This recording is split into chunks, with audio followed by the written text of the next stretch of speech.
You know, everyone's moaning about it. It's bad news. There's got to be some positive in it. So I really wanted to try and be unbiased, you know, not out of order. I wanted to be fair. I didn't want to be.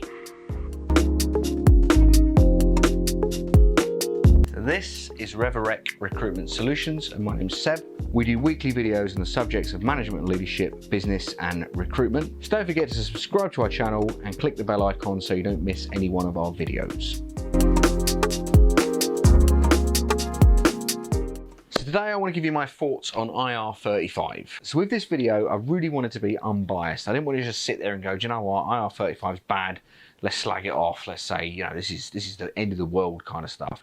Really bad. But trying to be unbiased about IR35, it's kind of tough, isn't it? So what is IR35? So IR35 stands for Inland Revenue Article 35. Well, I wanted to have a quick look at the government website. I don't know if you can actually see that focus, but literally it comes out as IR35 is a piece of legislation that allows HMRC to collect additional payment where a contractor is an employee in all but name. If a contractor is operating through an intermediary, such as a limited company, but for that intermediary, they would be an employee of their client, IR35 kicks in. So IR35 in essence is a tax that's coming into tax contractors. The idea of it being that contractors at the moment are doing work on behalf of companies and paying less tax for a job that in any other walk of life they could do it by being employed for the company. The only people that are exempt from IR35 are basically people who would do a job that company in no way, shape or form would facilitate as an employee of the business. They're basically bought as an external resource to do the job. So the idea is we're not going to allow them to do it anymore. There's a loophole there, and unless the company can demonstrate that this employee, you know, would do a job or is doing a job that has absolutely nothing to do whatsoever what the company do in any way, shape or form, and they couldn't have a permanent employee doing it, and therefore they need to go to an external company or an external resource to bring that ability in, because it's not something the company would do normally. That's the only instance that they would be exempt from it. Otherwise, guess what? You've got to pay tax on it.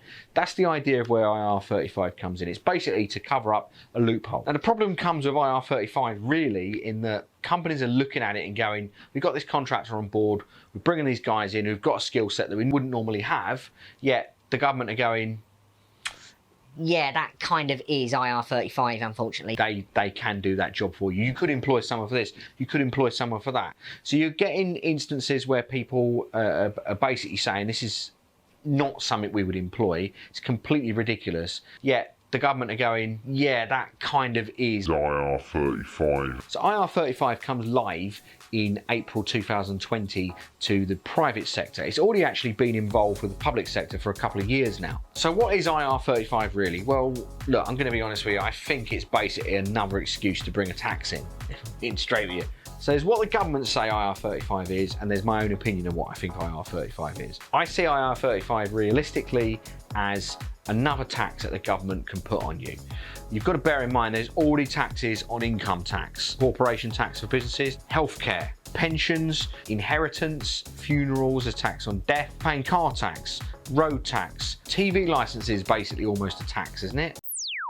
There's tax on bloody everything. It seems as if we're already paying enough tax. People are paying enough tax. If you're an employee of a company, you've got to bear in mind you're paying tax for this, you're paying tax that, you're paying tax for the other thing.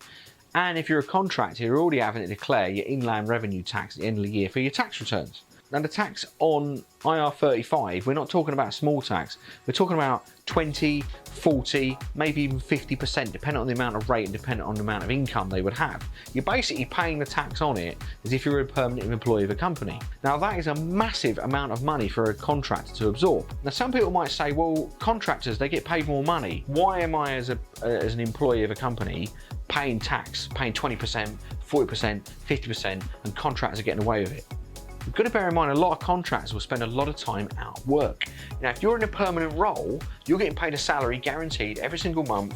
You know, you might get paid, if you're even on an hourly rate, you might get paid overtime, bonus, whatever, and you get certain benefits of that company. If you're a contractor, job security, yeah, gone. No job security. They can get rid of you when they like, basically. The contract can be cut, whatever reason. There's plenty of loopholes in contracts. It's all very well going, well, they get paid more money, but that extra money is going to facilitate them when they're out of work. The issue here is going to be, if you're a contractor, are you really going to be carrying on doing contract when you're thinking, if I go and do permanent work for someone, I'm going to end up getting the same money as I do when I'm a contractor. Why would I do contract in the first place? But if you're a company that needs someone to go and do a legitimate contract for them, and you can't find any contracts because they're all permanently employed, or you've all of a sudden got to pay them such an extraordinary amount of money now to tempt them away from going abroad, how are you going to do that? It's a massive issue. It's just crazy.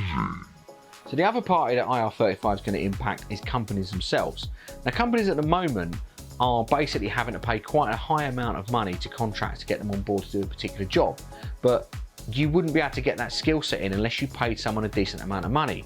Now, theoretically, if the contractor's got to pay the tax anyway, it doesn't make any difference to the company. But you've got to bear in mind there's a massive skill shortage in this country.